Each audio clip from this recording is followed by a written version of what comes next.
Hi, I'm Kai White. In BMX, it's crucial to get off to a flying start, same with getting a good start in life.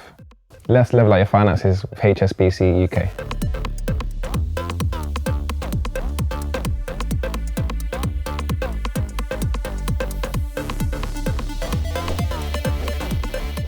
Thanks, Kai. Today we're going to talk about what you need to know when leaving home for the first time. I did it. Okay, that's just a green screen, but I did do it, and today we're going to show you some of the tricks you'll need to know. Isn't that right, Kai? Making mistakes early can cost you big time. You've got to get the start right, get the line right, everything. It's all about preparation. It's the same with moving out of home for the first time. You've got to be prepared. Yes, before you can even think about reaching that promised land of binge-watching dressing-gowned weekends, you have to be prepared for the cost of the move itself. It's always good to know what's up ahead. If you're renting, you'll probably need 1 month's deposit, plus there could be agency fees too. Then you need to work out what furniture or electrical stuff you're going to need. If you're moving in with housemates, check what they're bringing so you don't end up with like 37 toasters, unless you seriously like toast.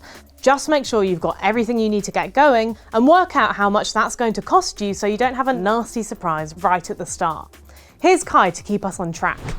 When it comes to money, every bill is a bump in the road. You've got to take those bumps in your stride. Knowing how much bills are before you move out will help you work out how much you can afford to spend on rent. It's a tricky balancing act, but to give you a rough idea of what to expect, the average UK water bill is around £33 a month. The average gas and electric bill is around £104.50 per month. Then you've got about £12 a month on your TV licence, and then there's your council tax, which will vary according to where you live. Top tip, if you're a student or you live on your own, you may be eligible for a discount, so check this out with your local council on the gov.uk website.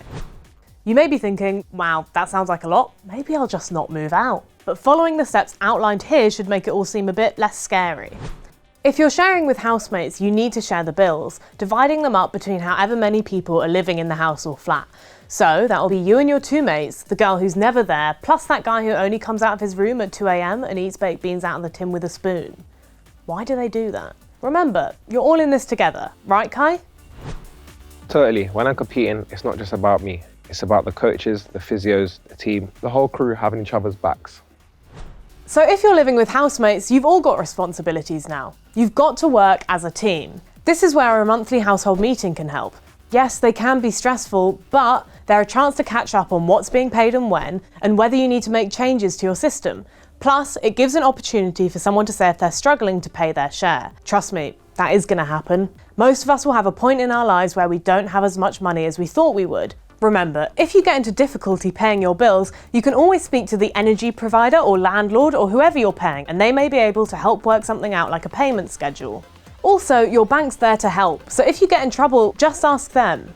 There are mobile banking apps, and there's even a downloadable tracker on the HSBC UK website to show you how much money you have left in your account after paying your bills, which can be a great help.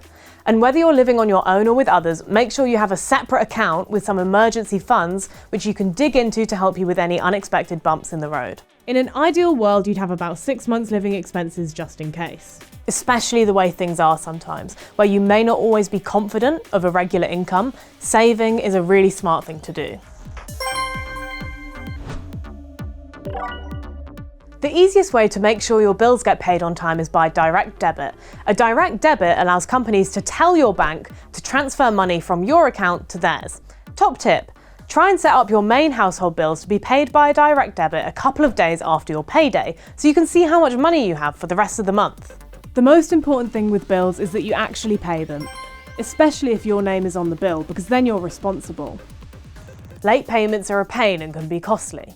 Those constant reminder letters can up your stress levels and even get to the stage where debt collectors get involved. They can also affect your credit score. Your credit score is a 3-digit number that shows how reliable you are at borrowing and repaying money. A good score can help you get approved for credit cards, loans and mortgages, whilst a bad score can stop you getting approved. There's more stuff about them on the HSBC UK website. Thanks for watching Level Up Your Finances with HSBC UK. I hope it's been helpful. Time to go out there and put it into action. See ya. For more info on everything we've covered in this lesson, check out the links and downloads on the HSBC UK website.